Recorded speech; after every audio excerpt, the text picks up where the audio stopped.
kampungnya bernama Jogokaryan. Dulunya pasukan ini sebagai kavaleri atau pasukan tempur. Pemirsa, kita akan mendengar bagaimana kisah mengapa masjid ini dinamakan dengan Masjid Jogokaryan.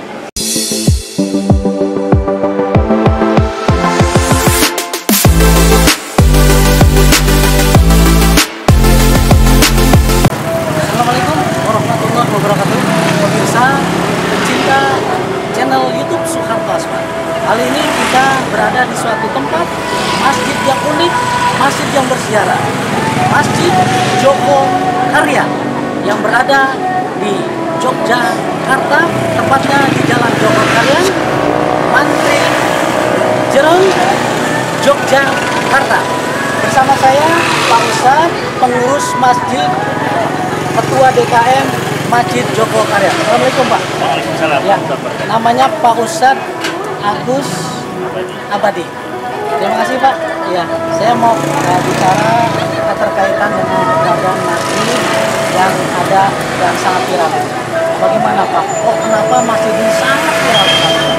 Ya, jadi Masjid Jogokaryan ini berdiri tahun 1966 dan mulai dipakai akan sholat tahun 1967. Namun kemudian di jelang tahun 2000 baru kemudian kita menggunakan manajemen yang lebih tertata dengan istilah manajemen modern ya.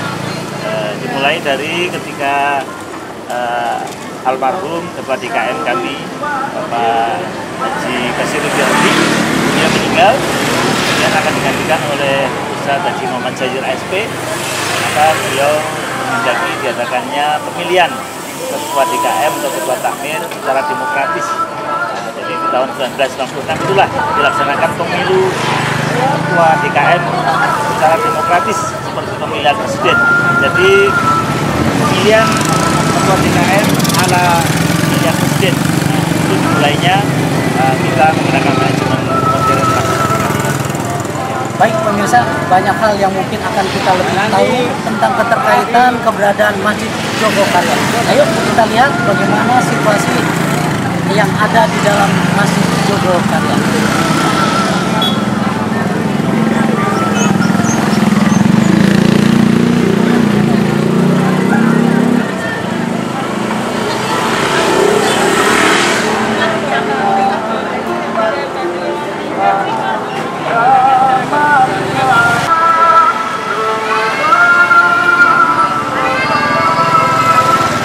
Baik pemirsa, sekarang kami berada di pelataran Masjid Jogokaryan yang berada di daerah Yogyakarta. Masih bersama dengan Pak Ustadz, Ketua Masjid dari DKM Masjid Jogokaryan. Sekarang kita akan ke dalam melihat kondisi yang ada di dalam.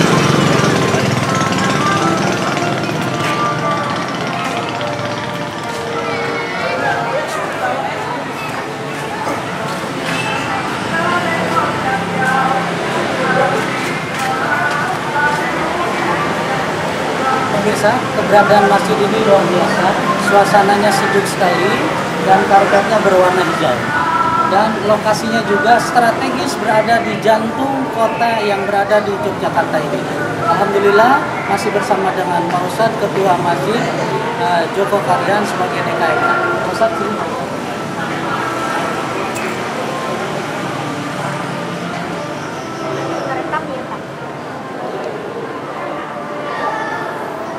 Ustadz, ada hal-hal yang mungkin saya akan tanyakan kepada Pak Ustadz. Ini viral sekali Pak Ustadz. Konon kabarnya bahwa keberadaan masjid ini betul-betul menarik minat. Kenapa bisa sampai itu banyak peminatnya Pak Ustadz? Untuk datang kemari, kemudian dari penjuru, ya kalau bisa Nusantara ini banyak datang. Bahkan ribuan jamaah datang pada waktu sholat, terutama sholat subuh. Bagaimana ini Pak Ustadz? Ya, jadi kami sebagai pengurus DKM ya Masjid Jogokaryan, kami memposisikan kami ini bukan penguasa masjid, tapi kami adalah pelayan dari tamu-tamu Allah yang datang ke masjid ini. Siapapun yang datang ke sini maka mereka akan kita perlakukan sebagai tamu-tamu Allah, dan kami sebagai pelayan berusaha untuk bisa melayani, menghormati mereka sebaik mungkin. Ya, ini bisa kita lihat misalnya dari adanya security yang kita jumlah 5 orang, dan mereka menjamin keamanan dari kendaraan yang diparkir di tempat parkir. Kemudian juga di komplek ini kalau ada kehilangan, maka baik itu sandal, sepatu, kendaraan, maka kita akan jamin akan kita ganti.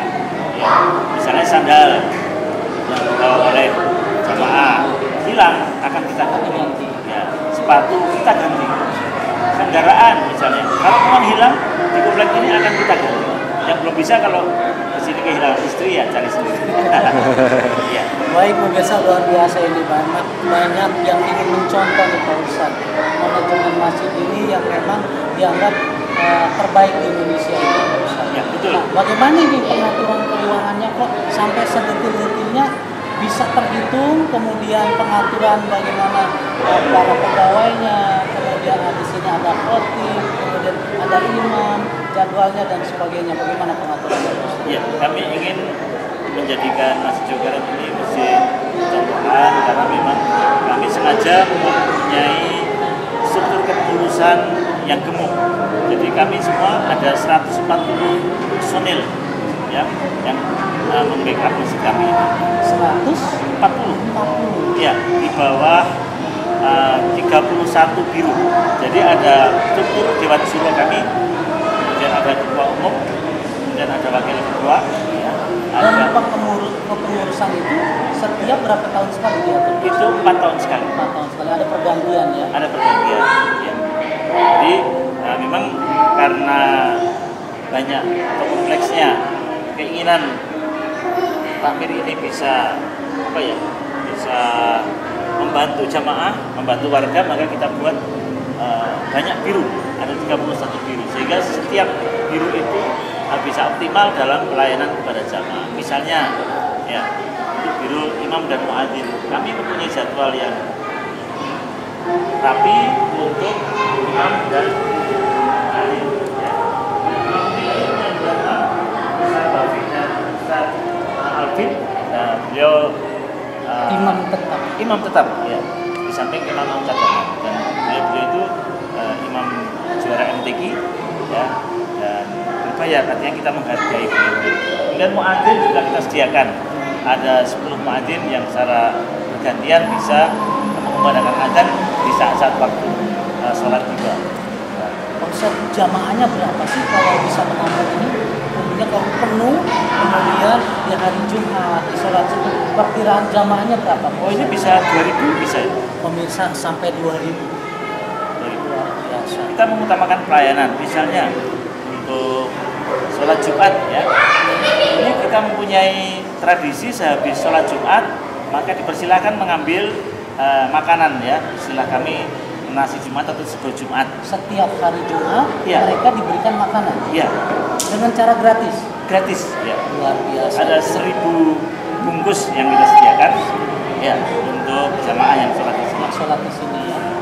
Dan alhamdulillah dengan begitu, maka banyak jamaah-jamaah dari manapun datang ke sini, karena ya daripada nanti habis sholat Jumat harus warung ke rumah makan, ke warung ya makanan. Nah, kalau ke sini kan sekalian nanti makan siang. Ustaz, sholat subuh pun banyak sekali. Alhamdulillah.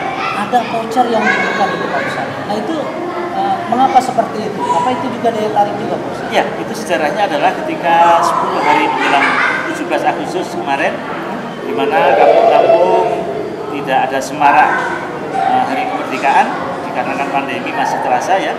Nah, sehingga kami berinisiatif mengadakan pasar rakyat Kampung Jogokaren atau pasar rakyat Masjid Jogokarian. 10 hari itu kita membuka pasar dan menyediakan voucher untuk jamaah yang sholat subuh di hari Sabtu dan Ahad ya. Sehingga ternyata 10 hari itu sampai tanggal 17 Agustus antusias jamaah ini luar biasa. Jadi baru saja ya tahun ini diperlakukan semacam voucher Rp10.000 itu. Iya, dan kemudian melihat antusias yang luar biasa tahun 2020. Iya, tahun 2021. Oh, 21. Iya. Pak Ustadz, manajemen masjid ini luar biasa. Bahkan rakyat Indonesia kalau boleh saya mengatakan mengenal semuanya. Dari beberapa pengurus masjid ingin mencontoh nih Pak Ustadz. Jadi channel YouTube Soeharto Asmar ini agar bisa ditonton dan sekaligus bisa mencontoh keberadaan masjid dan bagaimana manajemen masjid dari Joko Karyan ini. Gimana Pak Ustadz? Iya, jadi ini semangatnya adalah semangat surat At-Taubah ayat ke-18 ya. Innama ya'muru masajidallah. Selanjutnya ya, bahwa sesungguhnya hanya saja orang-orang yang memakmurkan masjid-masjid Allah itu adalah mereka yang beriman kepada Allah dan hari akhir, kemudian menegakkan sholat, membayar zakat, dan mereka tidak takut pada siapapun kecuali kepada Allah, dan mereka itulah yang diharapkan akan termasuk golongan orang-orang yang diberi. Nah, manajemen Masjid Joko Karyan mengacu pada semangat itu. Kami ini berusaha sebagai DKM ya, itu ibarat orang kaya tapi yang dermawan ya, yang santun kepada orang lain, yang peduli kepada orang lain. Maka kami berusaha bagaimana kami ini sebagai pengurus DKM berusaha mempunyai dana yang banyak, tapi kemudian dana ini tidak kita simpan di rekening berlama-lama. Pak Ustadz, saya potong. Ya. Dana itu bersumber dari mana saja Pak Ustadz? Ya, kita harus menggunakan cara yang cerdik ya. Untuk sampai saat ini kita menggunakan kotak infak yang jumlahnya ada 8 ya. Itu ada infak parkir, infak operasional masjid, infak subuh, ada infak dunia Islam, ada infak kematian ya, dan lain-lain.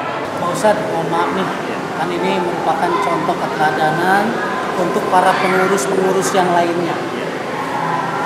Konon kabarnya, ya, kebanyakan pengurus itu dari para regenerasi, ya, dari keluarga ke keluarga dan sebagainya. Apa sistem di Masjid Joko Karyan ini menggunakan sistem itu atau di floor untuk masyarakat yang bisa peduli dan sekaligus ya mau ikut serta di dalam keberadaan masjid ini? Ya, kami punya jenjang regenerasi yang unik ya.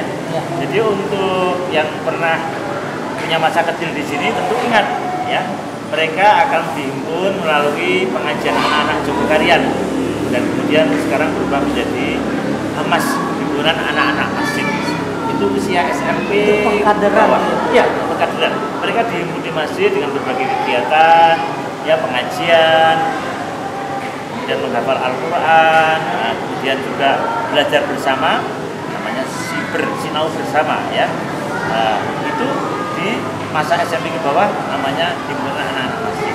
Kemudian ketika mereka beranjak menjadi remaja, dihimpun lagi melalui remaja Masjid Joko Karyan. Betul.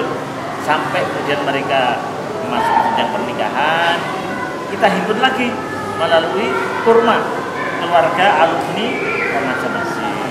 Karena memang ada kecenderungan bagi yang sudah berkeluarga, kalau tidak terbina mereka akan lupa dengan masjid karena mungkin kesibukan di rumah, kesibukan meniti karir. Nah, kita mengantisipasi itu dengan menghimpun mantan atau alumni remaja ini melalui alumni remaja masjid disebut kurma keluarga alumni remaja masjid. Itu yang putra. Nah, yang putri namanya Umida, umi muda dan berjiwa. Dan pengajian ibu-ibunya ada? Ada. Jadi pengajian ibu-ibu itu ada pengajian malam Jumat ya, kemudian pengajian Ahad pagi lagi ya, kemudian ada ya, pengajian di RW ada.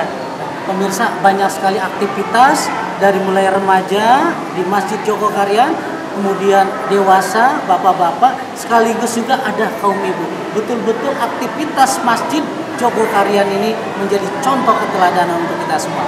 Pak Ustadz, ada ekonomi yang berputar, ada pedagang gitu, itu pengelolaannya seperti apa itu Pak Ustadz? Iya. Sampai timbul ada pedagang-pedagang banyak, mereka mungkin ada kerjasama dengan masjid, pengelolaannya seperti apa Pak Ustadz? Iya. Itu sambil kita jalan. Mari. Jadi dimulai dari keprihatinan kita ketika negeri kita dan negeri lain juga terpapar pandemi COVID-19 ya, banyak kepala rumah tangga, bapak-bapak menganggur, Nah, ternyata ini kemudian menghadirkan semangat bagi ibu-ibu. Nah, sehingga alhamdulillah ketika kita melaksanakan pasar rakyat Kampung Jogokarian ini, ya ternyata yang banyak tampil ibu-ibu. Jadi 80% ini yang dagang ini ibu-ibu. Ya, jadi mereka merupakan Apa masih ada keterkaitan dengan para pengurus masjid di sini atau di luar? di luar. Di luar. Berusaha agar terus lebih fokus kepada dan tapi dibolehkan bila mana memang kita juga punya semangat, sehingga mereka punya semangat. Siti Khadijah, wanita yang paling berbisnis, kami juga Siti Aisyah yang mencantikkan anak muda. Pemirsa, kita akan melihat kondisi di luar area dari luar Masjid Jogokarian. Yuk, ke sana.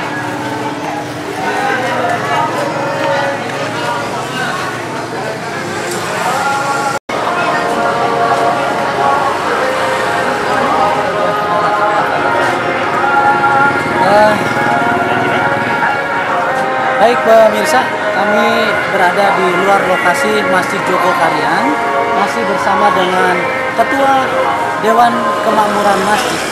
Nah, sekarang kita akan berada dan melihat langsung para pedagang yang dikelola oleh pengurus Masjid Jogokarian.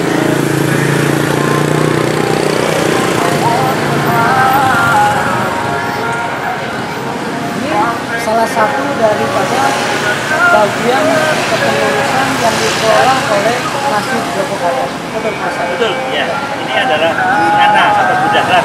Beliau sehari-hari dagang di Jalan Panjaitan di sebelah barat Masjid Jogokarian. Tapi khusus hari Sabtu dan Ahad, beliau menyempatkan waktunya untuk jualan di pasar.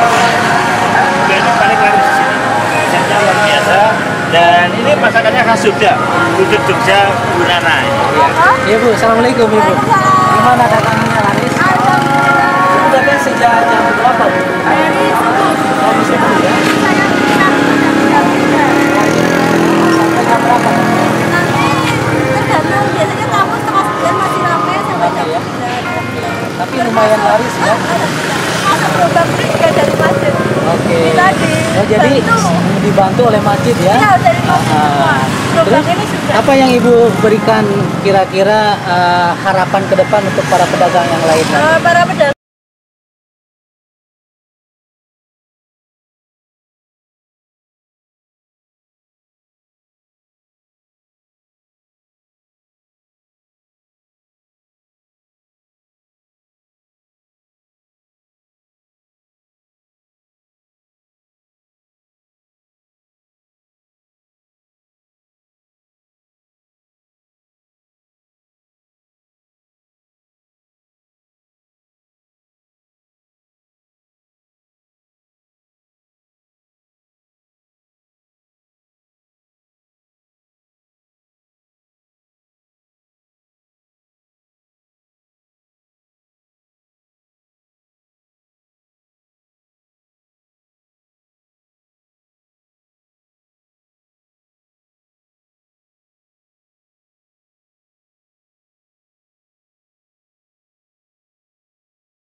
Satu hari itu bernilai 30 juta, berarti 2 hari bernilai 60 juta rupiah.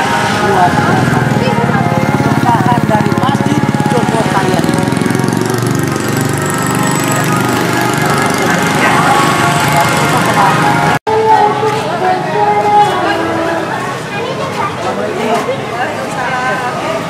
Boleh ngobrol-ngobrol sebentar?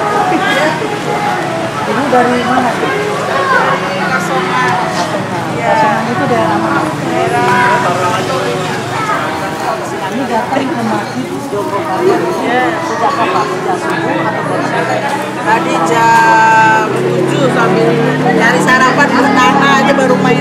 Kenapa sih kok bisa tertarik ke Masjid Joko Karyan? Ya, mau coba kulinernya ini tadi.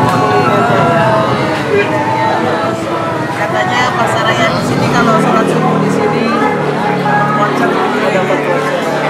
Apa sih nilai vouchernya Ibu? nilai vouchernya Oh, 10.000. Dan itu bisa dibelanjakan ya? iya di ini semua makanan yang ada di sini. Nama itu siapa? Leni. Jadi untuk merah dan sekaligus melihat suasana wajah. Kebetulan nanti saya jualan ini Pak. Oh di depan sini. Terus saya dari sana. Terus senang ya datang kembali. Ya. Terima kasih. Selamat santai ya. Coba kalian mungkin hari ini ya. Ya Bapak dari mana? Saya dari Jakarta. Oh dari Jakarta. Terima kasih ya Bu. Iya Pak. Pemirsa, kami berada di satu ruangan masjid yang dianggap cukup vital dan sekaligus menjadi aktivitas. Ini ruang apa namanya Pak Ustaz? ruang selfie tapi juga untuk ruang sholat asri. Ya. Nah, di sini ada piagam dan sekaligus mungkin hal-hal yang berkaitan dengan masjid. Kalau boleh Ustaz disampaikan ini Pak Ustaz. Ya, ini ya karena kita saking banyaknya mendapatkan model ya atau tidak masa ya kita saja jasa. Ada terus ini ada ATM beras.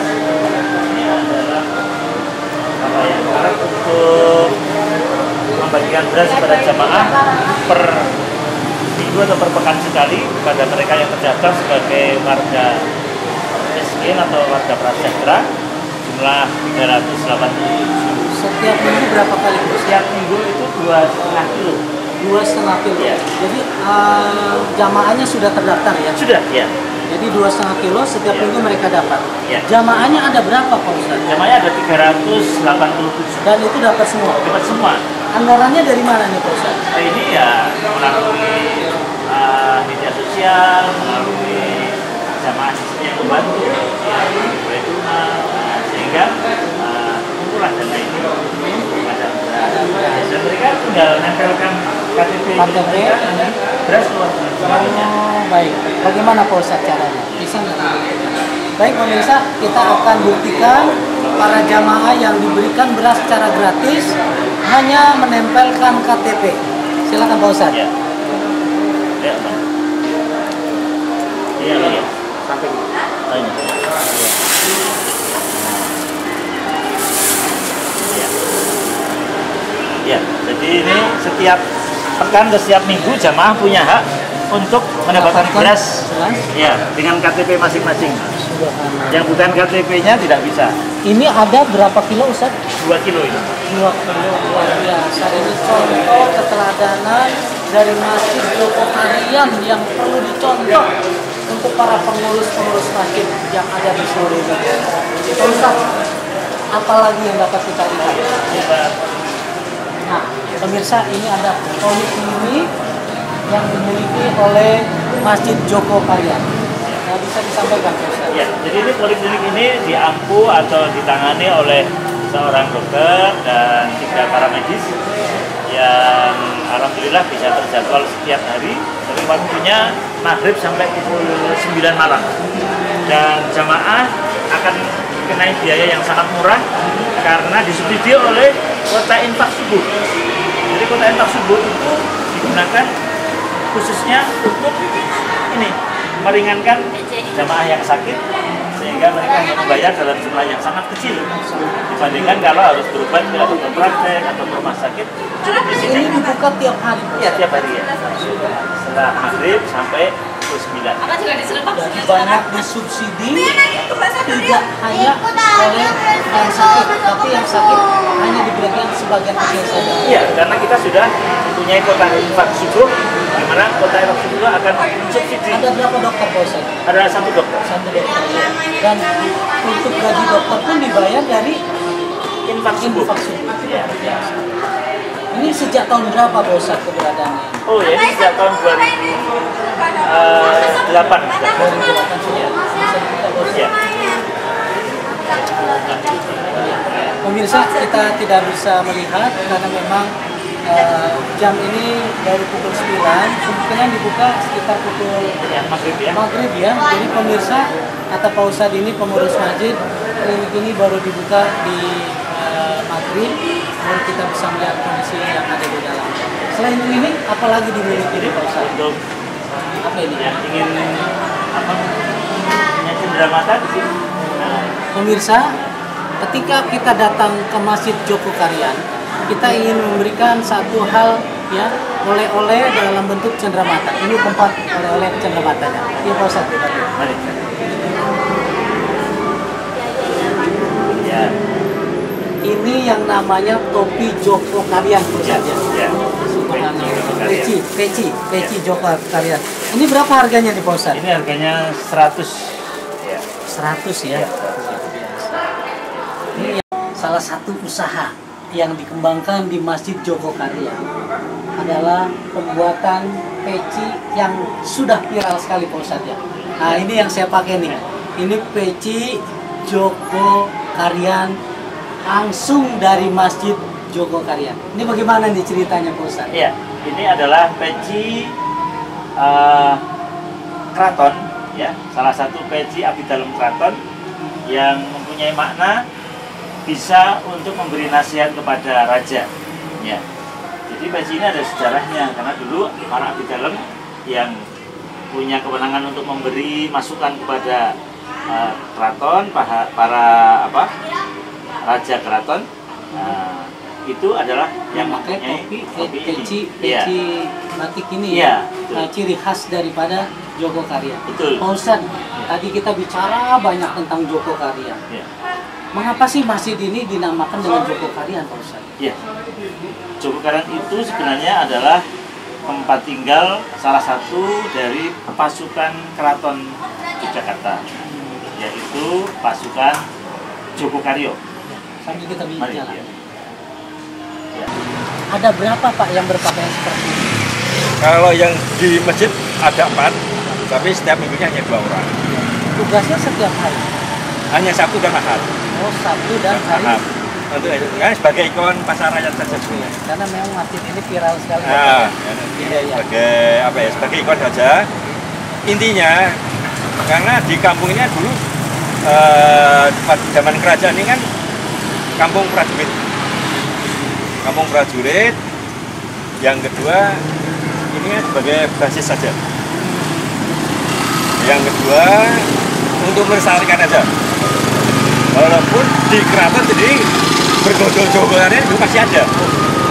Jadi prajuritnya Joko Karyo. Jadi ini seperti senjata ya Pak ya? Senjata, kemudian pakaian, kemudian Ya, topi. topi. Itu simbol-simbol. Simbol keseluruhannya kelengkapan dari prajurit Karena Joko. memang masjid ini bagian dari keraton Kayu Yogyakarta. Baik Pak, terima kasih. Ya, mudah-mudahan ini menjadi ikon yang luar biasa dan masjid ini menjadi masjid kebanggaan kita. Keraton itu untuk tinggal di dalam benteng keraton, maka para pasukan dan keluarganya itu dipersilakan untuk dapat alas atau menempati tempat di luar benteng keraton. Dan mereka di tempat masing-masing.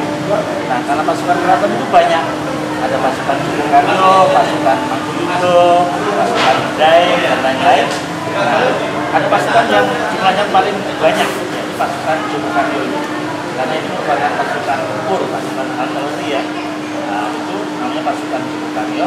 Diusulkan di tempat di sini, sehingga tempatnya diberi nama Joko Karyan, tempat tinggal di dalam pasukan Joko Karyo. Kurang lebih tahun berapa Pak Ustadz? Tahunnya kita bayangkan Tertanam dalam sejarah ya, ya.